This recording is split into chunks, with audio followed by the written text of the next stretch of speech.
ನಮಸ್ತೆ ಸ್ನೇಹಿತರೆ, ಇವತ್ತು ನಾವು ಪ್ರಥಮ BA ಕನ್ನಡದಲ್ಲಿ ಪ್ರಬಂಧ ಮತ್ತು ಆಡಳಿತ ಕನ್ನಡದ ಪುಸ್ತಕದಲ್ಲಿ ಆಡಳಿತ ಕನ್ನಡದ ಭಾಗದಲ್ಲಿ ಬರುವಂತಹ ಮುಖ್ಯವಾದ ಪ್ರಶ್ನೆಗಳ ವಿವರಣೆಯನ್ನು ತಿಳ್ಕೊಳ್ಳುವ. ಈಗಾಗಲೇ ಆಡಳಿತ ಭಾಷೆಯಾಗಿ ಕನ್ನಡ ಬೆಳೆದು ಬಂದ ದಾರಿಯ ಬಗ್ಗೆ ತಿಳ್ಕೊಂಡೆವು. ಹಾಗೆ ಆಡಳಿತ ಭಾಷೆಯ ಸ್ವರೂಪ ಲಕ್ಷಣಗಳ ಬಗ್ಗೆ ತಿಳ್ಕೊಂಡೆವು. ಇನ್ನು ಮುಂದೆ ಬರುವಂತಹ ಮುಖ್ಯವಾದಂಥ ಪ್ರಶ್ನೆ ಔಪಚಾರಿಕ ಪತ್ರ, ಆಮೇಲೆ ಸುತ್ತೋಲೆ, ಇದೆಲ್ಲ ಕೂಡ ತುಂಬಾ ಮುಖ್ಯವಾಗಿರುವಂತಹ ಪ್ರಶ್ನೆಗಳಾಗಿದೆ. ಪುಟ ಸಂಖ್ಯೆ 98ರಲ್ಲಿ ನೋಡಿ, ಪತ್ರವ್ಯವಹಾರ ತುಂಬಾ ಮುಖ್ಯವಾಗಿರುವಂತಹ ಭಾಗ. ಪತ್ರವ್ಯವಹಾರದಲ್ಲಿ ಮೊದಲನೆಯದು ಔಪಚಾರಿಕ ಪತ್ರ ಅಥವಾ ಸರಕಾರಿ ಪತ್ರ ಎಂದರೇನು ಅಂತ ಕೇಳ್ತಾರೆ. ಔಪಚಾರಿಕ ಪತ್ರ ಅಥವಾ ಸರಕಾರಿ ಪತ್ರ ಎಂದರೇನು ಎನ್ನುವಂಥದ್ದು.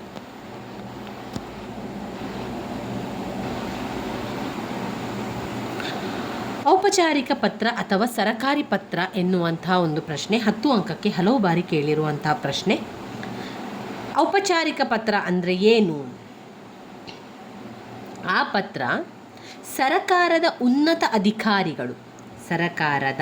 ಉನ್ನತ ಅಧಿಕಾರಿಗಳು ಅಂದರೆ ಸಚಿವಾಲಯದ ಕಾರ್ಯದರ್ಶಿಗಳು, ಇಲಾಖಾ ಮುಖ್ಯಸ್ಥರು, ಕಚೇರಿ ಅಧಿಕಾರಿಗಳು ಮುಂತಾದವರು ತಮ್ಮ ಅಧಿಕಾರವತಿಯಿಂದ ತಮ್ಮ ಹುದ್ದೆಯ ಹೆಸರಿನಲ್ಲಿ ಬರೆಯುವ ಪತ್ರಗಳನ್ನು ಸರಕಾರಿ ಪತ್ರಗಳು ಅಥವಾ ಔಪಚಾರಿಕ ಪತ್ರಗಳು ಎಂದು ಕರೆಯುವರು. ಔಪಚಾರಿಕ ಪತ್ರ ಅಥವಾ ಸರಕಾರಿ ಪತ್ರ ಅಂತ ಹೇಳಿದರೆ ಸರಕಾರದ ಉನ್ನತ ಅಧಿಕಾರಿಗಳು ಬರೀತಾರೆ. ಸರಕಾರದ ಉನ್ನತ ಅಧಿಕಾರಿಗಳು ಅಂದರೆ ಯಾರು? ಸಚಿವಾಲಯದ ಕಾರ್ಯದರ್ಶಿಗಳಿರ್ಬೋದು, ಇಲಾಖಾ ಮುಖ್ಯಸ್ಥರುಗಳಿರ್ಬೋದು, ಕಚೇರಿ ಅಧಿಕಾರಿಗಳಿರ್ಬೋದು. ಇವರೆಲ್ಲರೂ ಕೂಡ ಸರಕಾರದ ಉನ್ನತ ಅಧಿಕಾರಿಗಳು. ಅವರೇನು ಮಾಡ್ತಾರೆ ಅಂತ ಹೇಳಿದರೆ ತಮ್ಮ ಅಧಿಕಾರದ ವತಿಯಿಂದ ತಮ್ಮ ಹುದ್ದೆಯ ಹೆಸರಿನಲ್ಲಿ ಬರೆಯುವಂತಹ ಪತ್ರ, ತಮ್ಮ ಹುದ್ದೆಯ ಹೆಸರಿನಲ್ಲಿ ಅವರು ಬರೆಯುವಂತಹ ಪತ್ರವನ್ನೇ ನಾವು ಸರಕಾರಿ ಪತ್ರ ಅಥವಾ ಔಪಚಾರಿಕ ಪತ್ರ ಅಂತ ಕರೆಯುವಂಥದ್ದು. ಈ ಪತ್ರಗಳನ್ನು ಹುದ್ದೆಯ ಹೆಸರಿನಲ್ಲಿ ಬೇರೆ ಅಧಿಕಾರಿಗಳಿಗೆ, ಸಂಘ ಸಂಸ್ಥೆಗಳಿಗೆ, ಸಾರ್ವಜನಿಕರಿಗೆ ಅಥವಾ ಬೇರೆ ಸರಕಾರಗಳಿಗೆ ಕೂಡ ಬರೆಯಬಹುದು. ಈ ಪತ್ರಗಳಿಗೆ ಇನ್ನಿತರ ಪತ್ರಗಳಿಗಿರುವಂತೆ ಅಧಿಕೃತವಾದ ಸಾಂಪ್ರದಾಯಿಕ ಚೌಕಟ್ಟು ಕೂಡ ಇದೆ. ಇನ್ನು ಪತ್ರದ ರಚನೆ ಮತ್ತು ವಿವಿಧ ಅಂಗಗಳು. ಪತ್ರದ ರಚನೆ ಮತ್ತು ವಿವಿಧ ಅಂಗಗಳನ್ನು ನಾವು ನೋಡೋದಾದರೆ, ಸರಕಾರಿ ಪತ್ರಗಳನ್ನು ಬರೆಯಲು ಅದಕ್ಕೆ ಅದರದೇ ಆದ ಒಂದು ರೀತಿ, ನೀತಿ, ನಿಯಮಗಳೆಲ್ಲ ಇದೆ. ಅದಕ್ಕೆ ನಿಗದಿಪಡಿಸಿದಂತಹ ಒಂದು ಕ್ರಮ ಇದೆ. ಆ ಕ್ರಮದಂತೆ ಬರೆದರೆ ಮಾತ್ರ ಆ ಒಂದು ಪತ್ರ ಸರಿಯಾಗಿ ಬರುವಂಥದ್ದು ಅಥವಾ ಅದಕ್ಕೆ ಅಧಿಕೃತವಾಗಿ ಅದನ್ನು ಬಳಸುವಂಥದ್ದು. ಆ ಕ್ರಮದಂತೆ ಬರೆದರೆ ಪತ್ರ ಬರೆದವರು ಯಾರು, ಯಾರಿಗೆ ಬರೆಯಲಾಗಿದೆ, ಅದರ ವಿಷಯವೇನು, ಹಿಂದಿನ ಯಾವ ಪತ್ರಕ್ಕೆ ಅಥವಾ ಪ್ರಸ್ತಾವಕ್ಕೆ ಸಂಬಂಧಿಸಿದಂತೆ ಈ ಪತ್ರ ಬರೆಯಲಾಗಿದೆ, ಪತ್ರ ಬರೆದ ದಿನಾಂಕ ಯಾವುದು ಇತ್ಯಾದಿ ವಿಚಾರಗಳನ್ನು ತಿಳಿಸುವುದರಿಂದ ಶೀಘ್ರವಾಗಿ ಗಮನಿಸುವುದಕ್ಕೆ ಸಾಧ್ಯ ಆಗ್ತದೆ. ಆದ್ದರಿಂದ ಈ ಸರಕಾರಿ ಪತ್ರ ರಚನೆಯ ಪರಿಕ್ರಮ ಮತ್ತು ಆ ಪತ್ರಗಳ ಅಂಗಗಳ ಬಗೆಗೆ ತಿಳಿದಿರಬೇಕಾದುದು ತುಂಬಾ ಅವಶ್ಯಕ. ಪತ್ರದ ಅಂಗಗಳು ಇರಬೇಕಾದ ಕ್ರಮ ಅಂತ ಹೇಳಿದರೆ, ರಾಜ್ಯ ಸರಕಾರದ ಹೆಸರು, ಪತ್ರ ಬರೆಯುತ್ತಿರುವ ಇಲಾಖೆ, ಕಚೇರಿಯ ಹೆಸರು, ಸ್ಥಳ, ಮುದ್ರಿಸಿದ ಲೇವ್ರೇಟ್ಗಳಿರ್ಬೋದು. ಇಲ್ಲದಿದ್ದರೆ ಪತ್ರದ ತಲೆಬರಹವಾಗಿ ಸ್ಪಷ್ಟವಾಗಿ ಬರೆಯಬೇಕು. 2 ಪತ್ರದ ಸಂಖ್ಯೆ ಮತ್ತು ದಿನಾಂಕ. 3 ಪತ್ರ ಕಳುಹಿಸುವ ಅಧಿಕಾರಿಯ ಪದನಾಮ. 4 ಪತ್ರವನ್ನು ಯಾರಿಗೆ ಬರೆಯಲಾಗುವುದೋ ಅವರ ಹೆಸರು ಅಥವಾ ಪದನಾಮ ಹಾಗೂ ವಿಳಾಸದಾರರನ್ನು ಸಂಬೋಧಿಸುವ ಗೌರವ ಸೂಚಕ ಪದ. ವಿಷಯದ ಸಂಕ್ಷಿಪ್ತ ಸೂಚಿ ಮತ್ತು ಉಲ್ಲೇಖ. ಪತ್ರದ ಒಡಲು ಅಥವಾ ಒಕ್ಕಣೆ. ಪತ್ರದ ಮುಕ್ತಾಯದಲ್ಲಿ ಅಡಿಬರಹ. ಪತ್ರ ಕಳುಹಿಸುವ ಅಧಿಕಾರಿಯ ರುಜು ಮತ್ತು ಪದನಾಮ. ಇವಿಷ್ಟು ಪತ್ರದ ಅಂಗಗಳು ಇರಬೇಕಾದ ಕ್ರಮಗಳನ್ನು ಸೂಚಿಸ್ತದೆ. ಪತ್ರ ಇರಬೇಕಾದ ಅಂಗಗಳನ್ನು ಮತ್ತೊಮ್ಮೆ ಹೇಳ್ತೇನೆ. ರಾಜ್ಯ ಸರಕಾರದ ಹೆಸರು, ಪತ್ರ ಬರೆಯುತ್ತಿರುವ ಇಲಾಖೆ, ಹಾಗೂ ಕಚೇರಿಯ ಹೆಸರು, ಸ್ಥಳ, ಮುದ್ರಿಸಿದ ಲೇವ್ರೇಟ್ಗಳಿರಬಹುದು. ಇಲ್ಲದಿದ್ದರೆ ಪತ್ರದ ತಲೆಬರವಾಗಿ ಸ್ಪಷ್ಟವಾಗಿ ಬರೆಯಬೇಕು. 2. ಪತ್ರದ ಸಂಖ್ಯೆ ಮತ್ತು ದಿನಾಂಕ. 3. ಪತ್ರ ಕಳುಹಿಸುವ ಅಧಿಕಾರಿಯ ಪದನಾಮ. 4. ಪತ್ರವನ್ನು ಯಾರಿಗೆ ಬರೆಯಲಾಗುವುದೋ ಅವರ ಹೆಸರು ಅಥವಾ ಪದನಾಮ ಮತ್ತು ವಿಳಾಸ. ವಿಳಾಸದಾರರನ್ನು ಸಂಬೋಧಿಸುವ ಗೌರವ ಸೂಚಕ ಪದ. 6. ವಿಷಯದ ಸಂಕ್ಷಿಪ್ತ ಸೂಚಿ ಮತ್ತು ಉಲ್ಲೇಖ. ಪತ್ರದ ಒಡಲು ಅಥವಾ ಒಕ್ಕಣೆ, ಪತ್ರದ ಮುಕ್ತಾಯದಲ್ಲಿ ಅಡಿಬರಹ, ಪತ್ರ ಕಳುಹಿಸುವ ಅಧಿಕಾರಿಯ ರುಜು ಮತ್ತು ಪದನಾಮ. ಇವಿಷ್ಟು ಪತ್ರದ ರಚನೆ ಮತ್ತು ಅದರಲ್ಲಿ ನಾವು ನೋಡುವಂಥದ್ದು ಪತ್ರದ ವಿವಿಧ ಅಂಗಗಳು. ಈ ಸಚಿವಾಲಯದಿಂದ ಹೊರಡುವ ಮತ್ತು ಸರಕಾರದ ಆದೇಶವನ್ನು ಅಥವಾ ಅಭಿಪ್ರಾಯವನ್ನು ತಿಳಿಸುವ ಆಶಯವುಳ್ಳ ಸರಕಾರಿ ಪತ್ರಗಳಲ್ಲಿ ಅವುಗಳನ್ನು ಸರಕಾರದ ನಿರ್ದೇಶನದ ಮೇರೆಗೆ ಅದನ್ನು ಬರೆಯಲಾಗಿದೆ ಎನ್ನು ಭಾವವನ್ನು ನಿರ್ದಿಷ್ಟವಾಗಿ ವ್ಯಕ್ತಪಡಿಸಿರಬೇಕು. ಇದು ಪತ್ರ ರಚನೆ ಮತ್ತು ಪತ್ರದ ವಿವಿಧ ಅಂಗಗಳ ಬಗ್ಗೆ ತಿಳಿದಾಯಿತು. ಇನ್ನು ಪತ್ರದ ವಿಧಗಳ ಬಗ್ಗೆ ತಿಳ್ಕೊಳ್ಳೋಣ. ಬೇರೆ ಬೇರೆ ಪತ್ರದ ವಿಧಗಳಿದೆ.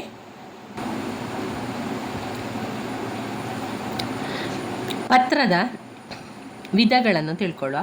ಪತ್ರದ ವಿಧಗಳಲ್ಲಿ ಒಟ್ಟು 9 ಬೇರೆ ಬೇರೆ ಪತ್ರಗಳನ್ನು ಕಾಣ್ಬೋದು.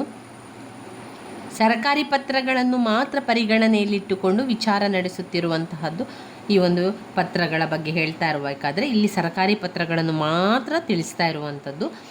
ಸರಕಾರದ ಯಾವುದೇ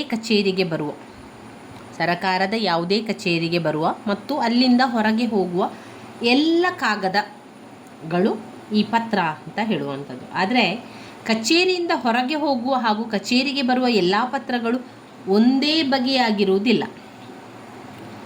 ಪತ್ರ ಯಾರಿಂದ ಯಾರಿಗೆ ಎಲ್ಲಿಗೆ ಹೋಗುತ್ತದೆ, ಅದರ ಉದ್ದೇಶವೇನು ಎಂಬುದರ ಮೇಲಿಂದ ಅದು ಯಾವ ಬಗೆಯ ಪತ್ರ ಎಂದು ನಿರ್ಧರಿಸಿ ಸರಕಾರಿ ಪತ್ರಗಳನ್ನು ಅವರು ಈ ರೀತಿಯಾಗಿ ವಿಂಗಡಿಸಿದ್ದಾರೆ.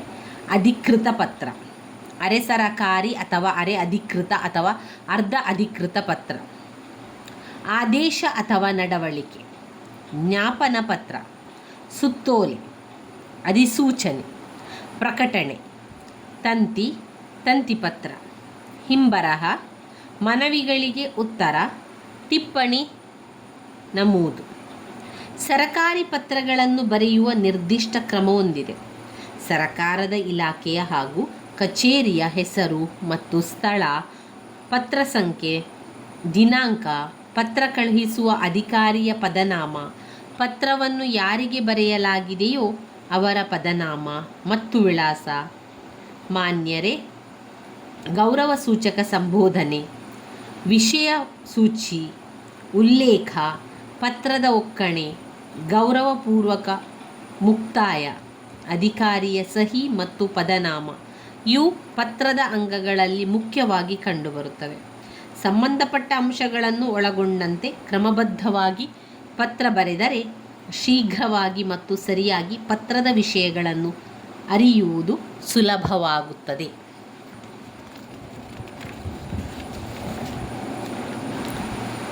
ಇನ್ನು ಬರುವಂತಹ ಒಂದು ಪತ್ರ ಸುತ್ತೋಲೆ. ಸುತ್ತೋಲೆ ಅಂದರೆ ಏನು? ಸುತ್ತೋಲೆ ಅಂತ ಹೇಳಿದರೆ ಅದು ಕೂಡ ಒಂದು ಪತ್ರ ವ್ಯವಹಾರದ ಪ್ರಕಾರ. ಇದರ ರಚನೆಯು ಅಧಿಕೃತ ಜ್ಞಾಪನ ಮತ್ತು ಸಾಮಾನ್ಯ ಪತ್ರಗಳಿಗಿಂತ ಭಿನ್ನವಾಗಿರುವಂಥದ್ದನ್ನು ಕಾಣ್ಬೋದು. ಒಂದೇ ವಿಷಯವನ್ನು ಹಲವರಿಗೆ ಅಥವಾ ಹಲವು ಇಲಾಖೆಗೆ ಅಥವಾ ಕಚೇರಿಗಳಿಗೆ ತಿಳಿಸಬೇಕಾದಾಗ ಒಂದು ಪತ್ರದ ಹಲವು ಪ್ರತಿಗಳನ್ನು ಮಾಡಿ ಏಕಕಾಲದಲ್ಲಿ ಅವರೆಲ್ಲರಿಗೂ ಕಳುಹಿಸುವ ಪತ್ರಗಳನ್ನು ಸುತ್ತೋಲೆ ಎನ್ನಲಾಗುತ್ತದೆ. ಇದನ್ನು ಪರಿಪತ್ರ ಎಂದು ಕರೆಯಲಾಗುತ್ತದೆ. ಸುತ್ತೋಲೆ ಎಂಬ ಶಬ್ದದ ಅರ್ಥವೇ ಸುತ್ತುವ ಓಲೆ ಅಥವಾ ಪತ್ರ. ಸುತ್ತೋಲೆಯು ಸ್ಥೂಲವಾಗಿ ಜ್ಞಾಪನ ಪತ್ರದಂತೆಯೇ ಇರುವುದಾದರೂ ಸುತ್ತೋಲೆಗೆ ಇರುವಷ್ಟು ವ್ಯಾಪಕತೆ ಜ್ಞಾಪಕಕ್ಕೆ ಇರುವುದಿಲ್ಲ. ಸರಕಾರದ ಅಥವಾ ಇಲಾಖೆ ಅಥವಾ ಕಚೇರಿಯ ಯಾವುದೇ ಕಲಾಪ ಇರಬಹುದು. ತೀರ್ಮಾನ ಅಥವಾ ಆದೇಶವನ್ನು ಏಕಕಾಲದಲ್ಲಿ ಹಲವರ ಗಮನಕ್ಕೆ ತರುವುದು ಸುತ್ತೋಲೆಗಳ ಉದ್ದೇಶ. ಎಲ್ಲರಿಗೂ ತಿಳಿಸಬೇಕಾದ ವಿಷಯ ಒಂದೇ ಆದ್ದರಿಂದ ಪ್ರತ್ಯೇಕ ಪತ್ರಗಳನ್ನು ಬರೆಯುವ ಅಗತ್ಯವಿರುವುದಿಲ್ಲ. ಇನ್ನು ಸುತ್ತೋಲೆಯಲ್ಲಿ ಸುತ್ತೋಲೆಯ ಸ್ವರೂಪ ಲಕ್ಷಣಗಳನ್ನು ತಿಳ್ಕೊಳ್ಳುವ. ಸುತ್ತೋಲೆಯು ಇನ್ನಿತರ ಸರಕಾರಿ ಪತ್ರಗಳಂತೆ ಸರಕಾರ ಇಲ್ಲವೇ ಕಚೇರಿಯ ಆಡಳಿತಾತ್ಮಕ ಕ್ರಮಗಳನ್ನು ಅಥವಾ ಆದೇಶಗಳನ್ನು ಪ್ರಕಟಿಸುವ ಪತ್ರವಾಗಿರುತ್ತದೆ. ಆದರೆ ಈ ಪತ್ರದಲ್ಲಿರುವ ವಿಷಯ ಒಂದೇ ಆಗಿದ್ದು ಏಕಕಾಲದಲ್ಲಿ ಹಲವರನ್ನು ತಲುಪುತ್ತದೆ. ಪಾಯಿಂಟ್ ನಂಬರ್ 2, ಸುತ್ತೋಲೆಗಳು ಒಬ್ಬರು ಇನ್ನೊಬ್ಬರಿಗೆ ನೇರವಾಗಿ ಬರೆದ ಪತ್ರಗಳಂತಿರದೆ ಸಾಮಾನ್ಯವಾಗಿ ಮೂರನೆಯವರಿಗೆ ಬರೆದಂತಿದೆ. ಆದ್ದರಿಂದ ಪತ್ರದ ಆರಂಭದಲ್ಲಿ ಮಾನ್ಯರೇ, ಗೌರವಾನ್ವಿತರೇ ಇತ್ಯಾದಿ ಸಂಬೋಧನೆಗಳು ನಿಮ್ಮ ನಂಬುಗೆಯ, ನಿಮ್ಮ ವಿಶ್ವಾಸದ ಮುಂತಾದ ಗೌರವ ಸೂಚಕ ಮುಕ್ತಾಯ ವಾಕ್ಯಗಳು ಇರುವುದಿಲ್ಲ. ಸುತ್ತೋಲೆಯು ಇತರೆ ಸರಕಾರಿ ಪತ್ರಗಳಂತೆ ನೇರವಾಗಿ, ಸರಳವಾಗಿ, ಖಚಿತವಾಗಿ, ಸಂಕ್ಷಿಪ್ತವಾಗಿ ಅರ್ಥವಾಗುವಂತೆ ರಚಿತವಾಗಬೇಕು. ಸುತ್ತೋಲೆಯಲ್ಲಿ ನೀಡಲಾದಂತಹ ಸೂಚನೆಗಳು, ಆದೇಶಗಳನ್ನು ಸಂಬಂಧಪಟ್ಟವರು ಪಾಲಿಸುವುದು ಅವರ ಬದ್ಧ ಕರ್ತವ್ಯವಾಗಿರುತ್ತದೆ. ಸುತ್ತೋಲೆಯ ಪ್ರತಿ ಪತ್ರದ ಮೇಲೂ ಸಂಬಂಧಪಟ್ಟ ಅಧಿಕಾರಿ ಸಹಿ ಮಾಡಲು ಸಾಧ್ಯವಿಲ್ಲ. ಆದ್ದರಿಂದ ಆತನ ಸಹಿಯ ಯಥಾಪ್ರತಿ ಮೊಹರನ್ನು ಅಚ್ಚೊತ್ತಿ ಕಳುಹಿಸಬಹುದು. ಇವಿಷ್ಟು ಸುತ್ತೋಲೆಯ ಬಗ್ಗೆ. ಸುತ್ತೋಲೆಯ ಬಗ್ಗೆ ಹಲವು ಬಾರಿ 5 ಅಂಕಕ್ಕೆ ಕೇಳಿರುವಂತಹ ಪ್ರಶ್ನೆಯಾಗಿದೆ. ಇನ್ನು ಸುತ್ತೋಲೆಯ ಮಾದರಿಯನ್ನು ನೋಡ್ಕೊಳ್ಳಿ. ನೋಡಿ, ಸುತ್ತೋಲೆಯ ಬಗ್ಗೆ ವಿವರಿಸಿ, ಸುತ್ತೋಲೆಯ ಮಾದರಿಯನ್ನು ತಿಳಿಸಿ ಅಂತ 10 ಅಂಕಕ್ಕೆ ಕೇಳಿದರೆ ನಾವು ಈ ರೀತಿಯ ಒಂದು ಮಾದರಿಯನ್ನು ಬರಿಬೇಕು. ಸುತ್ತೋಲೆಗೆ ಕರ್ನಾಟಕ ಸರಕಾರ ಅಂತ ಮೇಲೆ ಒಂದು ಹೆಡ್ಡಿಂಗ್ ಬರಿಬೇಕು. ಬಲದ ಸೈಡಲ್ಲಿ ಪ್ರಾಥಮಿಕ ಮತ್ತು ಪ್ರೌಢಶಿಕ್ಷಣ ಸಚಿವಾಲಯ, ಪ್ರಾಥಮಿಕ ಮತ್ತು ಪ್ರೌಢಶಿಕ್ಷಣ ಸಚಿವಾಲಯ, ಬಹುಮಡಿಗಳ ಕಟ್ಟಡ, ಡಾಕ್ಟರ್ ಅಂಬೇಡ್ಕರ್ ಬೀದಿ, ಬೆಂಗಳೂರು, ದಿನಾಂಕ 15 ಮೇ 2000 ಅಂತ ಕೊಟ್ಟಿದ್ದಾರೆ. ಇದೇ ರೀತಿಯಲ್ಲಿ ಸುತ್ತೋಲೆಗೆ ನಾವು ವಿಳಾಸವನ್ನು ಬರೆಯುವಂಥ ಜಾಗ. ಅದಾದ ಮೇಲೆ ಸುತ್ತೋಲೆ ಅಂತ ಒಂದು ಬರೆದು ನಂತರ ವಿಷಯ ಶಾಲಾ ವೇಳೆ ಬದಲಾವಣೆಯ ಬಗ್ಗೆ. ಈ ಮೂಲಕ ಎಲ್ಲ ಜಿಲ್ಲಾ ಪಂಚಾಯತ್ಗಳ ಮುಖ್ಯ ಕಾರ್ಯನಿರ್ವಾಹಕ ಅಧಿಕಾರಿಗಳ ಗಮನಕ್ಕೆ ತರುವುದೇನೆಂದರೆ, ಶಾಲಾ ವೇಳೆ ಬದಲಾವಣೆ ಬಗ್ಗೆ ಸರಕಾರವು ಈ ಹಿಂದೆ ಕೈಗೊಂಡ ನಿರ್ಧಾರವನ್ನು ಪರಿಷ್ಕರಿಸುವಂತೆ ಹಲವು ಮನವಿಗಳು ಬಂದಿರುತ್ತದೆ. ಈ ಮನವಿಗಳ ಬಗ್ಗೆ ಮಾನ್ಯ ಮುಖ್ಯಮಂತ್ರಿಗಳು ಮತ್ತು ಶಿಕ್ಷಣ ಸಚಿವರು ಪರ್ಯಾಲೋಚನೆ ಮಾಡಿ ಶಾಲಾ ವೇಳೆಯನ್ನು ಆಯಾ ಜಿಲ್ಲಾ ಪಂಚಾಯತ್ಗಳ ನಿರ್ಧಾರಕ್ಕೆ ಬಿಡಬೇಕೆಂದು ತೀರ್ಮಾನಿಸಲಾಗಿದೆ.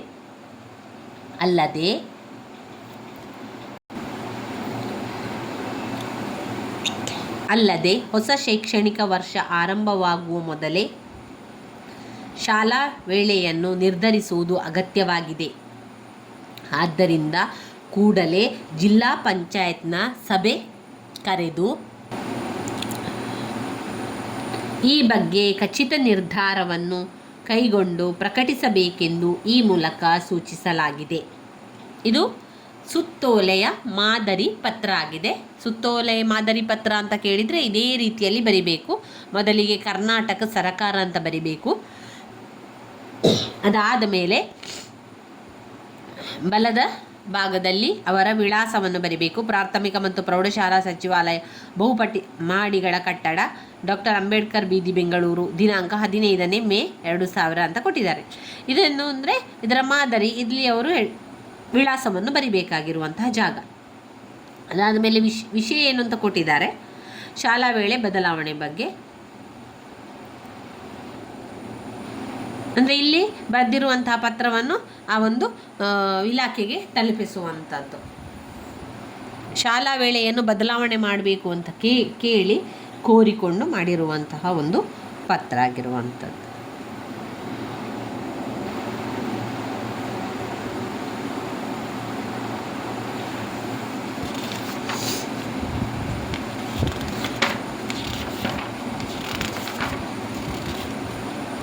ಇನ್ನು ನಾವು ಓದಬೇಕಾಗಿರುವಂಥದ್ದು ಅರೆ ಸರಕಾರಿ ಪತ್ರ.